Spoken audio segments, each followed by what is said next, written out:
नमस्कार, कान्तिपुर समाचारमा स्वागत छ। सुरु गरौँ अहिलेका मुख्य समाचारबाट।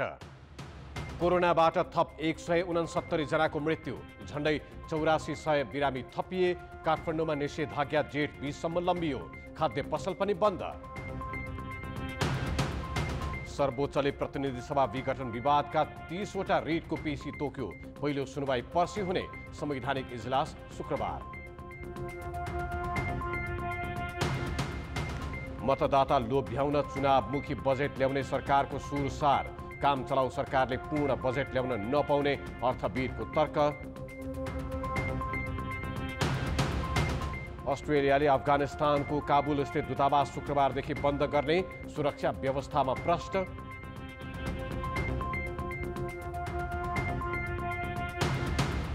र युरो कपका लागि इङ्ग्ल्यान्डको प्रारम्भिक टिम घोषणा। 4 नयाँ खेलाडीलाई मौका।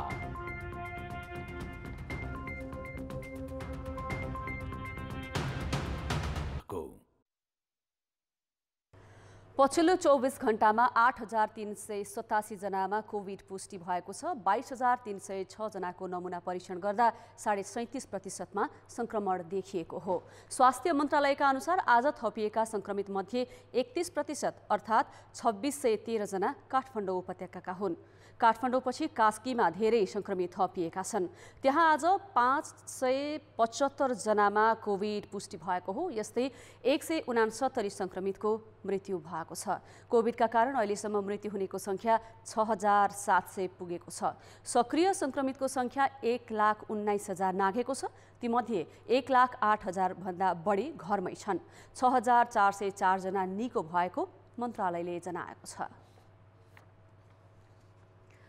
काठमाडौँ उपत्यकामा निषेधाज्ञा एक साता लम्ब्याइएको छ। कोभिड संक्रमण दर नघटेपछि कडा प्रावधानसहित निषेधाज्ञा जेठ 20 गतेसम्म लम्ब्याइएको हो। उपत्यकाका 3 जिल्लाका प्रमुख जिल्ला अधिकारीको आज बसेको बैठकले 14 गतेदेखि खाद्यान्न तथा किराना पसल र डिपार्टमेन्टल स्टोर खोल्न नदिने निर्णय गरेको छ।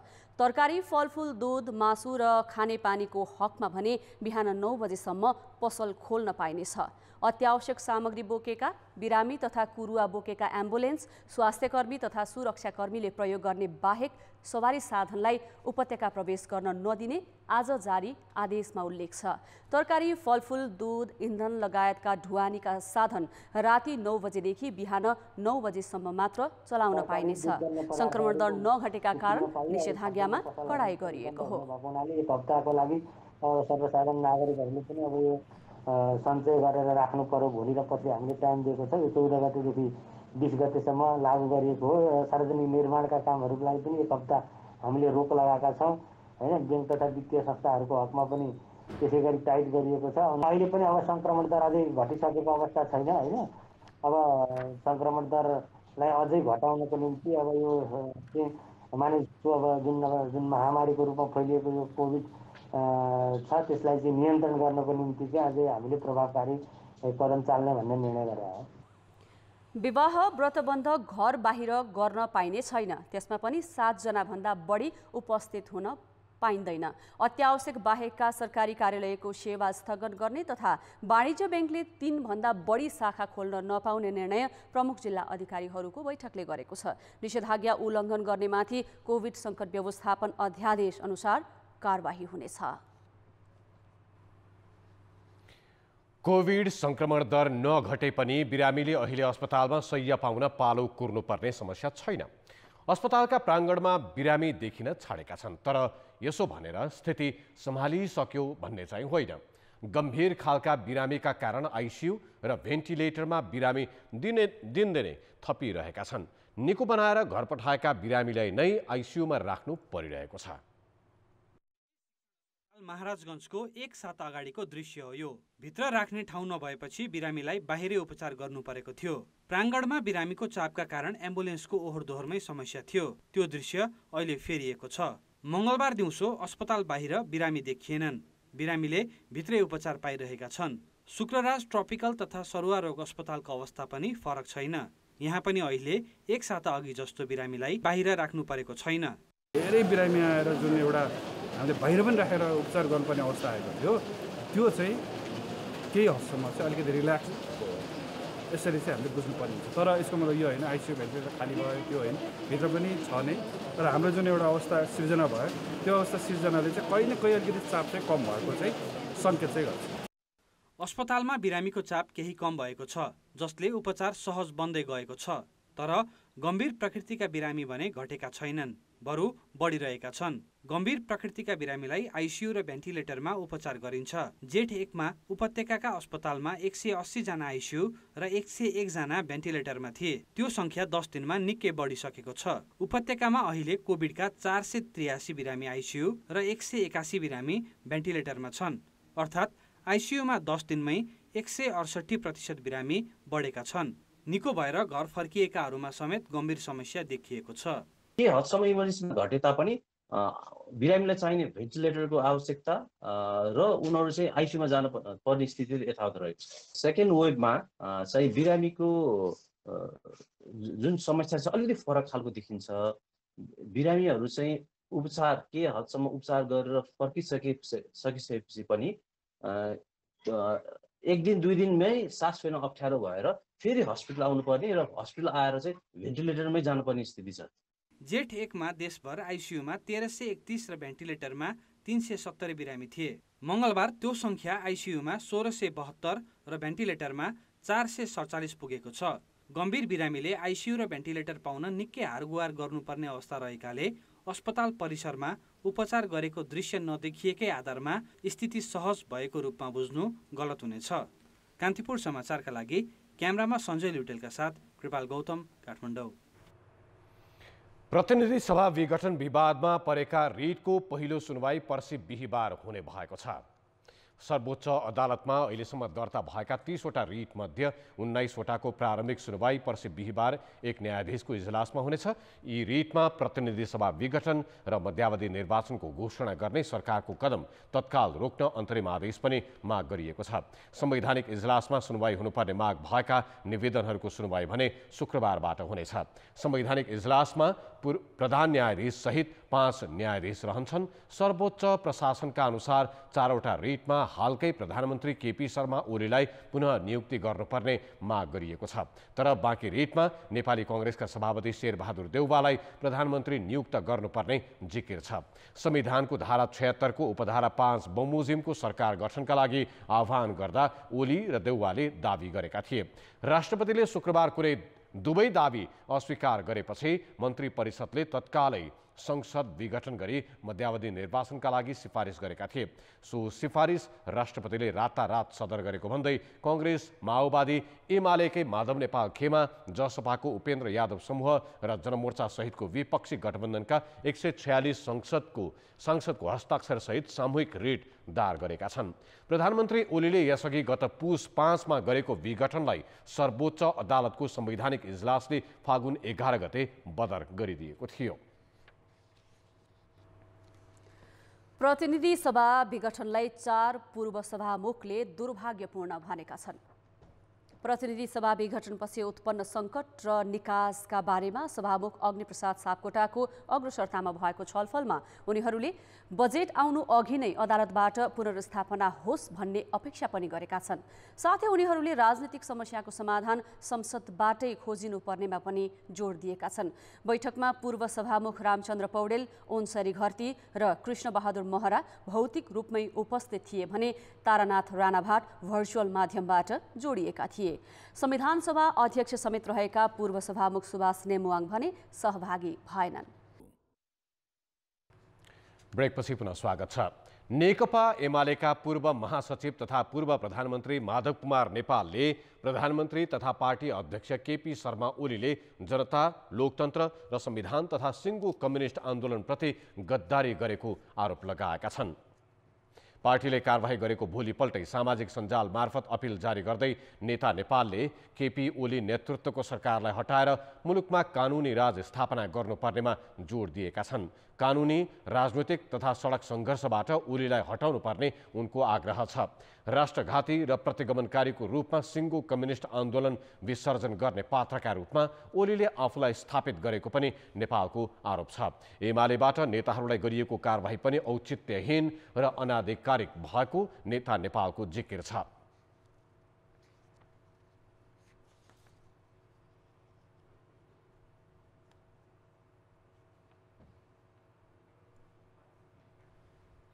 नेकपा एमालेको स्थायी कमिटी बैठकबाट सुदूरपश्चिम सरकारलाई दिएको समर्थन फिर्ता लिने निर्णय भएसँगै सरकार फेरबदलको कसरत सुरु भएको छ। माधव नेपाल समूहको बहुमत रहेको सुदूरपश्चिम संसदीय दलमा निर्णय कार्यान्वयन गराउन भने सजिलो छैन। यद्यपि स्थायी समितिको बैठक लगत्तै संसदीय दलको बैठक राख्ने र सरकार फेर्ने कसरत भने भइरहेको छ। सोमबार बालुवाटारमा बसेको एमाले स्थायी कमिटीको बैठकले सुदूरपश्चिम सरकारलाई दिएको समर्थन फिर्ता लिने र आफ्ना तर्फबाट सरकारमा रहेका मन्त्रीलाई फिर्ता बोलाउने निर्णय गर्यो। यो निर्णयसँगै सुदूरपश्चिममा एमाले भित्रको राजनीति फेरि पेचिलो बनेको छ। 52 सदस्यीय प्रदेश सभामा 25 जना एमालेमा छन्, जसमा सभामुख सहित आफ्नो पक्षमा 19 जना रहेको माधव समूहको दाबी छ। माओवादी केन्द्रका त्रिलोचन भट्टको नेतृत्वमा रहेको प्रदेश सरकारमा केपी ओली पक्षीय 2 मन्त्री यसअघि पदमुक्त गरिएका थिए भने नेपाल समूहका 3 जना अहिले मन्त्री छन्। हाम्रो मन्त्रीहरूलाई फिर्ता बोलाउने भन्ने कुरो मैले पनि फेसबुकमा देखेको छु, मिडियाहरूमा त्यो कुरा आइराखेको छ। माथि पार्टीका नेताहरूबाट केही कुरा आछ कि त्यो मलाई जानकारी छैन। प्रदेशको सन्दर्भमा अहिले हामीले त्यस्तो छलफल गर्न नसके हुनाले यही भन्न सक्ने स्थिति छैन। स्थायी समितिको निर्णय कार्यान्वयनका सन्दर्भमा दुवै पक्ष अन्योलमा छन्। यही कारण मंगलबार दिउँसो बोलाइएको संसदीय दलको बैठक बस्न सकेन। यद्यपि मंगलबार बिहानैदेखि दुवै पक्षले गुटगत भेला तीव्र पारेका छन्। स्थायी समितिको निर्णय नमान्नेलाई कारबाही गरिने ओली पक्षको चेतावनी छ। यो समूहमा 6 जना सांसद मात्रै छन्। यो माधव नेपाल भन्ने यो भीमराव भन्ने कुरा यहाँ आउँदैन। स्पष्ट रूपमा छ नेकपा एमालेबाट निर्वाचित सदस्यले पार्टीले गरेको निर्णय यदि उल्लङ्घन गर्यो भने स्पष्ट रूपमा त्यो कारबाही हुन्छ, सांसद पद जान्छ। 13 जना प्रदेशसभा सदस्य रहेको माओवादी भने अहिलेकै गठबन्धन कायम नरहे कांग्रेस र जनता समाजवादीसँग सत्ता साझेदारी गरेर अगाडि बढ्ने गृह कार्यमा छ। फिर्ता लिने कुरा आधिकारिक रूपमा आयो भने माधव समूहसित हाम्रो पहिलो कुरा हुन्छ र त्यसपछि कांग्रेससित पनि कुरा हुन्छ, राजपासित पनि कुरा हुन्छ। अब लोकतान्त्रिक पार्टीहरूले हामी आपसमा सरकार नयाँ निर्माण गर्ने कुरामा छलफल चाहिँ चलाउँछ। 12 जना सांसद रहेको नेपाली कांग्रेसले तत्काल प्रतिपक्षमै रहने र सरकारको नेतृत्व लिनुपर्ने अवस्था बने केन्द्रको निर्देशन अनुसार अघि बढ्ने जनाएको छ। नेपाली कांग्रेसले नेतृत्व लिनुपर्ने स्थिति जस्तो आयो भनेपछि केन्द्रको निर्देशनले जे निर्देशन गर्छ हामी त्यही गर्न तयार छौँ। सुदूरपश्चिममा सरकार बनाउन 27 सांसद चाहिन्छन्। एमालेको निर्णय कार्यान्वयन भए माओवादी केन्द्रको सरकारलाई विश्वासको मत पाउन कांग्रेस र जसपाको साथ चाहिन्छ भने कांग्रेसको नेतृत्वमा सरकार बन्न पनि माओवादी केन्द्र र जसपाको साथ चाहिन्छ। यी दुवै सम्भावना जस्तै एमालेको नेतृत्वमा सरकार बनाउन पनि 2 सांसद रहेको जनता समाजवादी नै निर्णायक छ।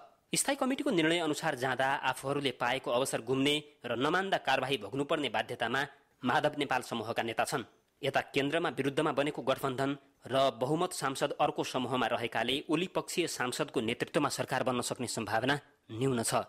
तर स्थायी कमिटीको निर्णय कार्यान्वयनलाई यो समूहले प्रतिष्ठाको विषय बनाएको छ। यो अवस्थामा सुदूरपश्चिममा सरकार फेरबदलको प्रयास कसरी अगाडि बढ्छ प्रतीक्षाको विषय बनेको छ। कान्तिपुर समाचारका लागि महेन्द्र बम, धनगढी, कैलाली। यता नेकपा एमालेले हिजो पार्टीका 11 जना नेतालाई साधारण सदस्य समेत नरहने गरी निष्कासन गरेको थियो। सोही क्रममा 12 जना अन्य नेतालाई स्पष्टीकरण सोधेको थियो। स्पष्टीकरण सोधिएका नेता मध्येका एकजना सोमप्रसाद पाण्डे अहिले हाम्रो प्रत्यक्ष सम्पर्कमा हुनुहुन्छ। पाण्डेजी, यहाँलाई कान्तिपुर समाचारमा स्वागत छ। हस्, धन्यवाद। स्पष्टीकरण बुझाउनु भयो त? होइन, अब यो यहाँले सोधिहाल्नुभयो। मैले हिजो मिडियामा देखिसकेपछि मलाई स्पष्टीकरण कहाँ सोधिएको छ भनेर मैले सबै ठाउँमा खोजी गरेँ। मैले मेरो मेलमा हेरेँ, अनि विगतमा चाहिँ मैले आफ्नो मेलमा हेरेँ, अनि मैले व्हाट्सएपमा हेरेँ, मैले भाइबरमा हेरेँ, मेसेन्जरमा हेरेँ, 3 ठाउँमा हेरेँ। मैले चाहिँ मलाई सोधिएको स्पष्टीकरण कुनै पनि खालको प्रश्न अथवा स्पष्टीकरणको विषय नै मैले भेटाइनँ। त्यसपछि मैले केही साथीहरूलाई पनि सोधेँ, तपाईँहरूलाई आएको छ कि भनेर सोद्धाखेरि साथीहरूले पनि हामीलाई पनि कुनै ठाउँबाट कुनै खालको चाहिँ जानकारी नै दिएको छैन भनिसकेपछि यो मिडियामा पत्रिकामा त आयो, तर हामीलाई चाहिँ स्पष्टीकरण सोध्ने गरी कहीँ प्रश्नहरू अथवा कुनै खालको चाहिँ इन्क्वायरी गर्ने अनि तपाईलाई चाहिँ स्पष्टीकरण सोधिएको छ भने केही पनि आएको छैन। तर पार्टी कार्यालयले दिएको जानकारी अनुसार तपाईँ लगायत 12 जना नेताहरूलाई स्पष्टीकरण सोधिएको छ र त्यो स्पष्टीकरणको चित्त बुझ्दो जवाफ नआएमा अरू 11 जना नेतालाई जसरी पार्टीबाट निष्कासन गरियो तपाईँलाई पनि निष्कासन गर्न सकिनेछ भन्ने खालको पार्टीको मनसाय छ? होला, हुनसक्छ। योभन्दा पहिला पनि हामीलाई सोधिएको थियो, त्यति बेला मेरो मेलमा आएको थियो र सँगसँगै त्यति बेला त संसद चलेको थियो र विघटन भएको थिएन। नहुँदाखेरि चाहिँ मैले दलको कार्यालयमा मेरो पिजन हलबाट पनि मैले पाएको थिएँ। तर अहिले मैले पिजन हल चाहिँ चेक गरेको छैन, किनकि त्यहाँ अब अफिस नै बन्द छ। तर मेरो मेलमा पनि आएको छैन। म जिमेल मेरो चाहिँ अब मेल नम्बर चाहिँ सबै उहाँहरूसँग छँदैछ, मेरो फोन नम्बर छ, मलाई कुनै फोनमा पनि आएको छैन। र वाट्सएप र चाहिँ मेरो म्यासेन्जर अनि भाइबर पनि चल्छ। विगतमा मेरो चाहिँ भाइबरमा पनि आएको थियो। तर अहिले चाहिँ कुनै पनि ठाउँमा नआएको हुँदाखेरि चाहिँ हामीले स्पष्टीकरण दिनुपर्ने गरी अथवा चाहिँ दिनको निम्ति कुनै जानकारी चाहिँ अहिले हामीलाई छैन। त्यसो भए त यो बडा अजिबको कुरा भयो, पार्टीले चाहिँ स्पष्टीकरण सोधेको भन्ने, तपाईले स्पष्टीकरणको पत्र नपाएको भन्ने, यही सिलसिलामा तपाईहरुलाई सोझै निष्कासन गर्ने तयारी त होइन कतै? होइन, त्यसमा त हामीलाई केही भन्नु छैन। अब प्रधानमन्त्रीज्यू, पार्टीका अध्यक्षज्यूले अब आफ्नो स्वविवेक प्रयोग गर्ने अथवा चाहिँ यत्तिकै निष्कासन गरेर ठाउँ खाली गर्ने कुराहरूमा त हामीले केही भन्न सक्दैनौँ। तर हामीले पनि यदि स्पष्टीकरणको चाहिँ सूचना पाएको भएदेखि र प्रश्न सोधिएको भएदेखि विगतमा पनि मैले बुझाएको छु, अहिले पनि म बुझाउँथेँ, तर मलाई चाहिँ कुनै जानकारी छैन। त्यसो भए अर्को तरिकाले सोच्ने हो भने के तपाईँ माधव कुमार नेपाल, झलनाथ खनाल जस्तै निष्कासनमा पर्नुभयो भने उहाँहरूसँगै नयाँ पार्टी गठन वा अर्को पार्टीसँग मिल्नको लागि तयार हो? अहिले यसमा चाहिँ अब यो प्रश्न त राखिहाल्नुभयो। अहिलेसम्म नयाँ पार्टी दर्ता गर्ने खालको सोचाइमा र चाहिँ नयाँ पार्टी दर्ता भइसकेको अवस्था मैले जानकारी पाएको छैन। म साँच्चै भन्नुहुन्छ भनेदेखि म पार्टी एकताको निम्ति धेरै लामो समयदेखि प्रयत्न गरेको व्यक्ति मध्ये एउटा हुँ र मैले चाहिँ प्रधानमन्त्रीज्यूसँग पनि वैशाख महिनाभित्रकै कुरा गर्यो भने धन्य 5 पटक मैले प्रधानमन्त्रीज्यूलाई भेटेको छु र पार्टी एकताको निम्ति आफ्नो लेभलबाट, आफ्नो चाहिँ स्तरबाट भ्याएसम्मको प्रयत्न गरेको छु। र अहिले पनि म चाहिँ अझै पनि के आशावादी छु भने पार्टी एक गराउनको निम्ति प्रधानमन्त्रीज्यू, हाम्रो पार्टीको अध्यक्ष केपी शर्मा ओली अझै पनि तयार हुनुहुन्छ र हाम्रो पार्टीका नेताहरू, हुन त अहिले चाहिँ अब 11 जनालाई हिजो पार्टीबाट साधारण सदस्यसम्म नरहने गरी माधव कुमार नेपाल, झलनाथ खनाल, भीमराव लगायतको अरू मान्यज्यूहरूलाई चाहिँ पत्र आएको छ। तर मलाई अझै पनि के विश्वास र चाहिँ अझै पनि म के आशावादी छु भने हामी अझै पनि प्रयत्न गरौँ। यो पार्टीमा यस्तो खालको अन्तर्विरोध चल्छ, अन्तर्पार्टी सङ्घर्ष पनि हुन्छ र चाहिँ यो धेरै टाढा पुगिसकेपछि पनि हामी जोडिन सक्छौँ। हिजो धेरै कता एकदमै एउटा छोरमा भएको माओवादी, अर्को छोरमा भएको नेकपा एमाले समेत एकता हुन सकेका थियो भने हामी त आज चाहिँ एउटै पार्टीको, यदि माधव नेपाल र केपी ओलीको सहयात्राको कुरा गर्ने हो भने धन्य 47 वर्षको सहयात्रा देखिन्छ र हिजोदेखि चाहिँ यस्तै कुरा सम्झँदै गयो भनेदेखि कोकेकालदेखि माधव कुमार नेपालले जुन खालको भूमिका यो पार्टीमा निर्वाह गर्नुभयो, नेकपा माले बनाउनुको निम्ति 35 सालमा जुन खालको चाहिँ माले गठन गरेर अनि कोअर्डिनेसन कमिटी हुँदै माले भएर एमालेसँग आइपुगेर एमाले तर नि पाण्डेजी यो इतिहास त अब नेकपा एमाले भित्रका नेताहरूले करिब बेसिसकेको स्थिति छ।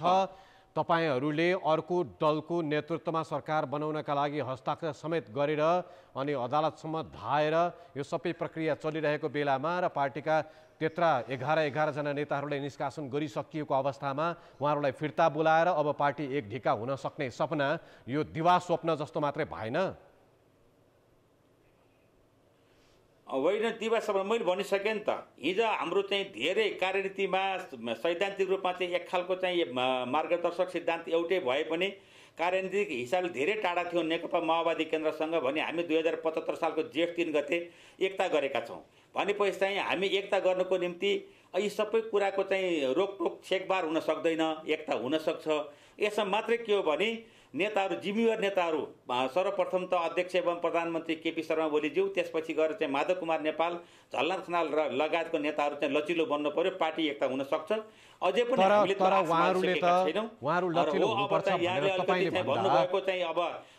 उहाँहरूले त कारबाही गर्ने हैसियतमा प्रधानमन्त्री अथवा नेकपा एमालेका अध्यक्षको हैसियत नै छैन। यो कारबाही कसरी कारबाही हुन सक्छ, उहाँ त अध्यक्ष बन्न समेत लायक हुनुहुन्न भनेर आज पनि माधव कुमार नेपालले विज्ञप्ति निकाल्नु भएको छ। कस्तो स्थितिमा पार्टीलाई पुर्याइयो भनेर उहाँले खेद प्रकट गर्नुभएको छ। तपाईहरू त्यसमा सहमत हुनुहुन्न? होइन, यो त स्वाभाविक किनखेरि चाहिँ ठुलो लगानी छ। माधव कुमार नेपालको पनि यो पार्टी निर्माण गर्नमा ठुलो लगानी छ हो। अब चाहिँ हाम्रो अहिलेको सम्माननीय प्रधानमन्त्री एवं पार्टी अध्यक्ष केपी शर्मा ओली 14 वर्षसम्म जेल बस्नुभयो। 14 वर्ष जेल बस्दाखेरि यो पार्टी निर्माण गर्न, यो साङ्गठनिक कामलाई अगाडि बढाउनको निम्ति, मेची महाकाली गरेर चाहिँ पार्टी सङ्गठन सुदृढ गर्नको निम्ति माधव कुमार नेपालको पनि सामान्य खालको भूमिका छैन। त्यसकारण चाहिँ उहाँलाई त्यो भन्ने हक पनि छ, किनखेरि चाहिँ मैले पनि निर्माण गरेको पार्टी हो। त्यसकारण चाहिँ मलाई यत्तिकै सामान्य खालको भनेपछि आजसम्मको स्थितिमा तपाईँको कुराबाट के मात्रै बुझौँ भने सोमप्रसाद पाण्डे चाहिँ अरूले जे जस्तो स्पष्टीकरण दिए पनि स्पष्टीकरणमा भाषा मिलाएर, कुरा मिलाएर नेकपा एमाले भित्रै रहनको लागि तयार हो, होइन त? होइन, एमाले हामी त अहिले पनि एमाले नै हौँ, हामी त बाहिर गएकै छैनौँ। मलाई लाग्छ चाहिँ अहिले पनि माधव कुमार नेपाल नेकपा एमाले बाहेकको कुरा गर्नुभएको छैन। आज तपाईँहरूले चाहिँ यदि केही चाहिँ नेपाली काङ्ग्रेस र नेकपा माओवादी के अरे राजपाका नेताहरूसँग बस्दाखेरि पनि उहाँको नाम आउँदाखेरि नेकपा एमालेका नेताबाटै नाम आएको छ। त्यसकारण चाहिँ पार्टी अर्को दर्ता भएको पनि छैन, अर्को पार्टी खोल्नु भएको पनि छैन। हामी अहिलेसम्म नेकपा एमालेमै छौँ र अझै पनि हामी चाहन्छौँ यो नेकपा एमाले एक भएर जाओस् र हामी नेकपा एमाले भएर चाहिँ बस्ने र नेकपा एमालेबाटै राजनीति गर्ने आफ्नो सोच रहेको हुँदाखेरि चाहिँ हामी नेकपा एमालेमै छौँ अहिले चाहिँ। अब ठिक छ, हामीले चाहिँ कुनै तरिकाले निष्कासन गर्ने अब हजुर, हस्, धन्यवाद। उहाँ हुनुहुन्थ्यो नेकपा एमालेका नेता सोमप्रसाद पाण्डे, जसलाई अन्य नेताहरूसँगै उनलाई पनि स्पष्टीकरण सोधिएको छ। स्पष्टीकरणको पत्र भने प्राप्त नभएको उहाँले बताउनु भयो। राजनीति कतिसम्म निर्मम हुन्छ भन्ने कुरा एमालेबाट कारबाहीमा परेका वरिष्ठ नेताद्वय माधव नेपाल र झलनाथ खनालका हकमा देखिएको छ। एमालेको आरम्भकालदेखि नै सक्रिय भएका र झण्डै 1.5 दशक पार्टी नेतृत्व सम्हालेका दुवै नेता यतिखेर साधारण सदस्य नै नरहने गरी निकालिएका छन्। पार्टी अध्यक्ष केपी शर्मा ओलीसँगको टकराव चुलीमा पुगेपछि भएको नेपाल र खनाल सहितको बहिर्गमनले ती नेतासँगै एमालेलाई पनि दुई चिरामा विभाजित गरेको छ। 2050 देखि 2064 सालसम्म एमालेका महासचिव थिए माधव कुमार नेपाल। झलनाथ खनालले माले मार्क्सवादी एकता अघि नै महासचिवको जिम्मेवारी सम्हालेका थिए। पछि 2065 मा एमालेको निर्वाचित अध्यक्ष हुने उनी पहिलो नेता भए। त्यही पार्टीले नेपाल र खनाल दुवैलाई देशको प्रधानमन्त्री समेत बनायो। तर समय यस्तो आयो, जेठ 10 गते सोमबार स्थायी समिति बैठक बोलाएर दुवै नेतालाई उनीहरूकै सहकर्मी केपी शर्मा ओलीले पार्टी सदस्य समेत नरहने गरी निष्कासन गरिदिए। निकै कठिन अवस्थामा एमालेको उकाली ओह्रालीमा सबैभन्दा धेरै नेतृत्व यी दुई नेताले गरेका थिए। ती दिनमा अहिलेका अध्यक्ष ओली किनाराको साक्षी जस्तै रहन्थे। 2050 साल जेठमा तत्कालीन महासचिव मदन भण्डारीको दासढुङ्गाको दुर्घटनापछि नेता नेपाल कार्यवाहक महासचिव बने।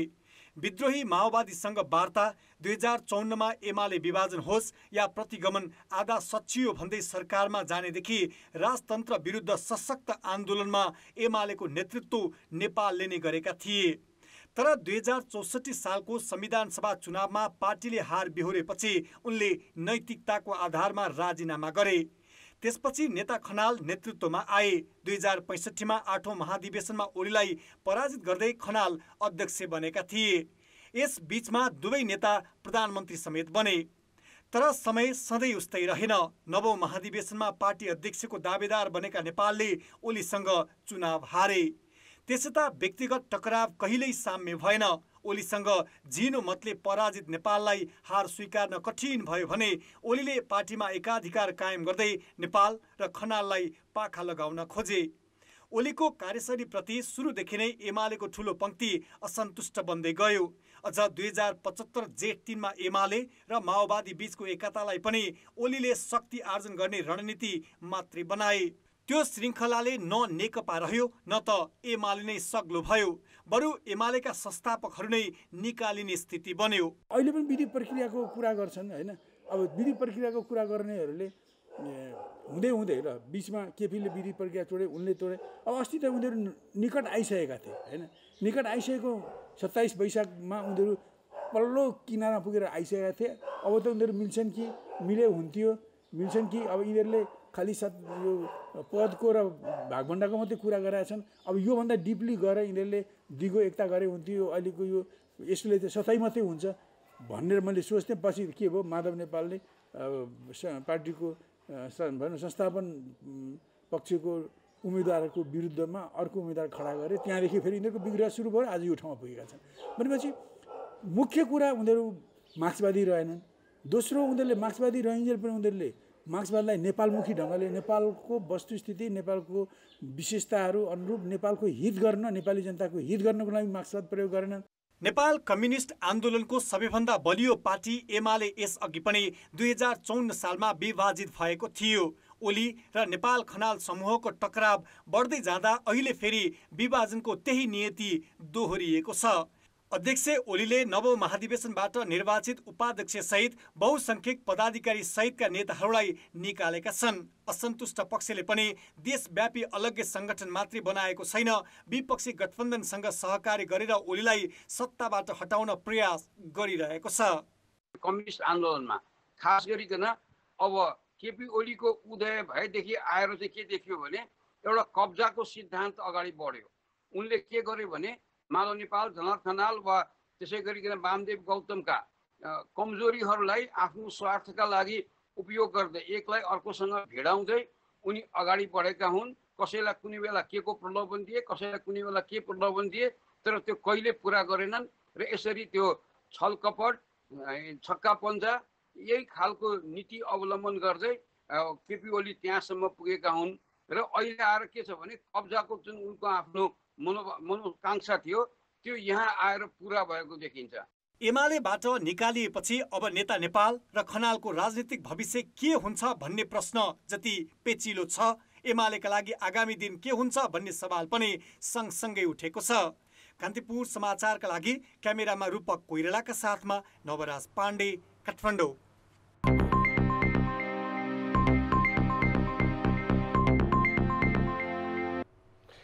नेपाल राष्ट्र ब्याङ्कले ब्याङ्क तथा वित्तीय संस्थालाई सेयरमा लगानी गर्न कडाई गरेको छ। राष्ट्र ब्याङ्कले आज निर्देशन जारी गर्दै ब्याङ्क तथा वित्तीय संस्थालाई सेयर छिटो खरिद बिक्री गर्न रोक लगाएको छ। ब्याङ्क तथा वित्तीय संस्थाले अब किनेको 1 वर्ष नभई सेयर बेच्न पाउने छैनन्। सेयर बजारमा ब्याङ्कको लगानी बढेको पाइएपछि राष्ट्र ब्याङ्कले कडाई गरेको हो। ब्याङ्कले सेयरमा फागुनको तुलनामा चैतमा 6.63% लगानी बढाएका छन्। राष्ट्र ब्याङ्कका अनुसार चैत मसान्तसम्म ब्याङ्क तथा वित्तीय संस्थाले सेयरमा 2 खर्ब 45 अर्ब लगानी गरेका छन्। 1 वर्ष अघि सेयरमा ब्याङ्कहरूको लगानी 1 खर्ब 71 अर्ब थियो। फागुनको तुलनामा चैतमा मात्रै 15 अर्ब लगानी बढाएका छन्। सेयरमा अहिले वाणिज्य ब्याङ्कहरूको 2 खर्ब 35 अर्ब, विकास ब्याङ्कको 6 अर्ब 93 करोड र 3वटा वित्त कम्पनीको 3 अर्ब लगानी छ। चुनाव घोषणापछि काम चलाउ भएको सरकारले वितरणमुखी बजेट ल्याउन लागेको छ। मतदाता प्रभावित पार्न वृद्ध भत्ता बढाउनेदेखि प्रधानमन्त्री रोजगार, कृषि आधुनिकीकरण लगायत नाममा कार्यकर्ता पोस्ने कार्यक्रमलाई निरन्तरता दिन लागि छ। त्यति मात्र होइन, भोट तान्न सहयोगी हुने कार्यक्रममा बजेट छुट्याउन अर्थ मन्त्रालयका अधिकारीलाई दबाब दिइएको छ। तर जानकारहरू भन्छन् चुनावी सरकारले पूर्ण बजेट ल्याउन पाउँदैन। प्रधानमन्त्री केपी ओलीले केही दिन अघि सार्वजनिक कार्यक्रम मार्फत वृद्ध भत्ता बढाउने अभिव्यक्ति दिए। उनले आइतबार पार्टीका पत्रकारहरूलाई बालुवाटार निवासमा बोलाएर आफूले सार्वजनिक रूपमा बोलेका र महत्त्व दिएका कार्यक्रमलाई बजेटमा समावेश गर्छु भने त्यसको अर्थ ओलीले आफूलाई काम चलाउ हैसियतमा पुगेको रूपमा लिएका छैनन्, बरु कार्यकर्ता पोस्ने र मतदाता लोभ्याउने गरी बजेट ल्याउन लागेका छन्। अर्थ मन्त्रालय स्रोतका अनुसार वृद्ध भत्ता 3000बाट 5000 पुर्याउन निर्देशन दिइसकिएको छ। यस्तै सुरु भएको वर्षदेखि असफल भएको प्रधानमन्त्री रोजगार कार्यक्रमको बजेट बढाउन भनिएको छ। नतिजामुखी हुन नसकेको प्रधानमन्त्री कृषि आधुनिकीकरण कार्यक्रम अन्तर्गत कार्यकर्ता पोस्न अनुदानका नाममा बजेट बढाइँदैछ। रणनीतिक सडकका लागि मात्र 30 अर्ब रुपियाँभन्दा बढी बजेट छुट्याउन लागि छ, जबकि उक्त योजनाका लागि यो आर्थिक वर्ष छुट्याइएको 3.5 अर्ब रुपियाँ नै खर्च हुन सकेको छैन। चुनावी सरकारले मतदाता लोभ्याउने विकास कार्यक्रममा पनि बजेट छुट्याउन लागेको हो। अब केलाई पपुलिस्ट भन्ने अघि भने जस्तै त हो नि, अब सबै जनता लक्षित र देशको विकास लक्षित नै हुन्छन्। कतिपय कार्यक्रम कति कार्यान्वयनमा जान्छ भन्ने अर्को पाटो छ। त्यसले गर्दाखेरि केलाई पपुलिस्ट भन्ने, केलाई नन पपुलिस्ट भन्ने, अब यो बजेट बनाउनु नै जनता देशको लागि हो। त्यसकारणले जनताकै लागि बन्ने बजेटलाई जनतामुखी भयो कि भएन भन्ने कुरो चाहिँ मुख्य कुरो हो।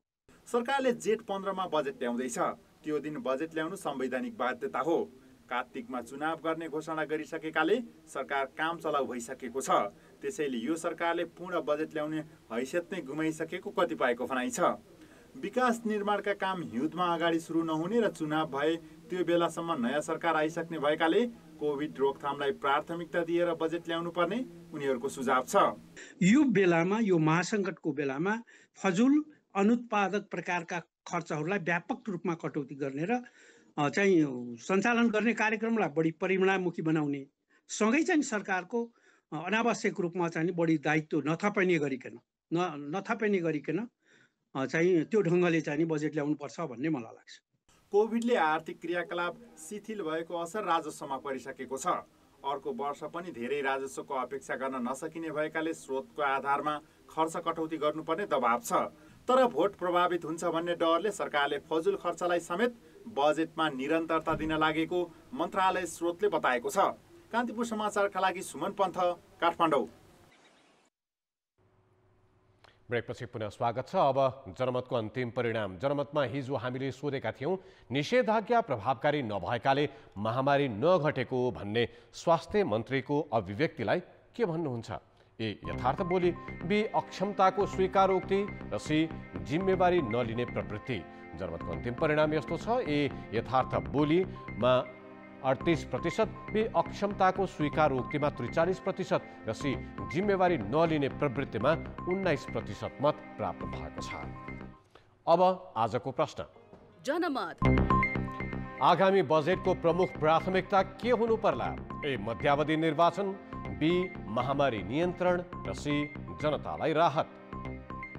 जनमतको अन्तिम परिणाम भोलि साँझ 8 बजेको कान्तिपुर समाचारमा प्रसारण गर्नेछौँ। कृपया NEWS news space A, B वा C टाइप गरी 34001 मा SMS गरी आफ्नो मत व्यक्त गर्नुहोला। अब जनताको आवाज हामीले रुकुममा सोधेका छौँ, विद्यालय बन्द भएर अहिले घरमै बसिरहेका आफ्ना बालबालिकालाई पढाइमा कसरी सहयोग गरिरहनु भएको छ?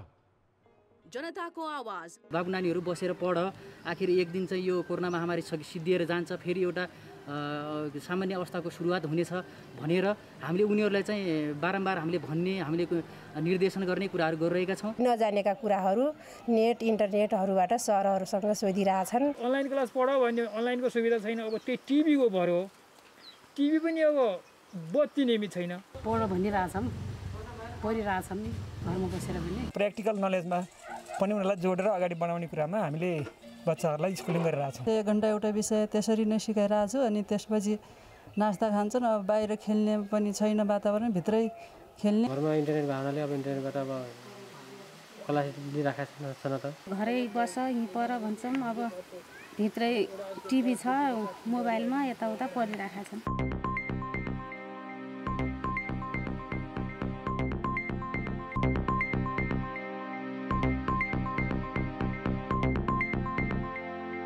नमस्कार, कान्तिपुर खेलकुद समाचारमा स्वागत छ। नेपाली फुटबल टिम मैत्रीपूर्ण खेल र फिफा विश्वकप छनौटका लागि इराक प्रस्थान गरेको छ। 23 खेलाडी र 12 अफिसियलको टिम आज कतार एयरवेजको चार्टर विमानबाट इराक प्रस्थान गरेको हो। राष्ट्रिय खेलकुद परिषदका सदस्य सचिव रमेश सिलवाल पनि टिमसँगै गएका छन्। नेपालले इराकसँग करिब 10 वर्षपछि मैत्रीपूर्ण खेल खेल्न लागेको। सन् 2001 को विश्वकप छनौटमा इराकले नेपाललाई 4-2 गोल अन्तरले हराएको थियो। नेपाल र इराकले जेठ 15 गते बासरा रङ्गशालामा मैत्रीपूर्ण खेल खेल्नेछ। नेपाली टिम जेठ 16 गते विश्वकप छनौटका लागि कुवेत जानेछ। त्यहाँ नेपालले चाइनिज ताइपे, जोर्डन र अस्ट्रेलियासँग खेल्ने तालिका छ। नेपाली क्रिकेट खेलाडी सन्दीप लामिछानेले Caribbean premier league Trinbago knight राइडर्सबाट खेल्ने भएका छन्। साबिक विजेता नाइट राइडर्सले सन्दीपलाई ड्राफ्ट अगाडि नै अनुबन्ध गरेको, तर अनुबन्धन रकम भने खुलाएको छैन। कारण पोलार्डको कप्तानमा रहेको नाइट राइडर्समा भारतीय नायक शाहरुख खानको लगानी रहेको छ। नाइट राइडर्समा सुनिल नारायण, डोएन ब्राभो, सिकन्दर राजा, कोलिन मुनरो जस्ता खेलाडी रहेका छन्। सन्दीपले अघिल्लो सिजन जमैका तलवाजबाट खेलेका थिए। उनले 11 खेलमा 12 विकेट लिएका थिए। त्यो बेला उनी करिब 1 करोड रुपियाँमा अनुबन्ध भएका थिए। सन् 2018 देखि क्यारिबियन प्रिमियर लिग CPL खेल्न थालेका उनले 3 संस्करणमा 33 विकेट लिएका छन्। CPL यसपालि अगस्त 28 बाट सेप्टेम्बर 19 सम्म हुनेछ। आसन्न युरोकपका लागि इङ्ल्यान्ड टिमको प्रारम्भिक टिमको घोषणा गरिएको छ। इङ्ल्यान्डका प्रशिक्षक ग्यारेथ साउथगेटले 33 खेलाडीको प्रारम्भिक टिम तयार पार्दा 4 जना नयाँ अनुहारले स्थान बनाएका छन्। युरोकपका लागि घोषणा गरिएको टिममा पहिलोपटक बेन व्हाइट, बेन गोडफ्रे, साम जोनस्टोन, आरोन राम्सडलले पहिलोपटक स्थान बनाएका छन्। प्रशिक्षक साउथगेटले जुन 1 तारिकमा यो टिमबाट 26 खेलाडीको अन्तिम नामावली सार्वजनिक गर्नेछन्। टिममा चोटका कारण गोलकिपर निको पोपीलाई हटाइएको छ भने लिड्सका प्याट्रिक बामफोर्ड पनि परेका छैनन्। लिभरपुलका खेलाडी ट्रेन्ट आर्नोल्ड पनि टिम बाहिर राखिएको छ। यस्तै एथलेटिको मड्रिडका केरन ट्रिपेयर, म्यान्चेस्टर सिटीका केली वाल्केर र चेल्सीका रिची जेम्स टिममा रहे पनि उनीहरूमध्ये एकजनाले युरोकप गुमाउने सम्भावना रहेको छ। कान्तिपुर खेलकुद समाचारलाई यति नै। अब मौसम सम्बन्धी जानकारी।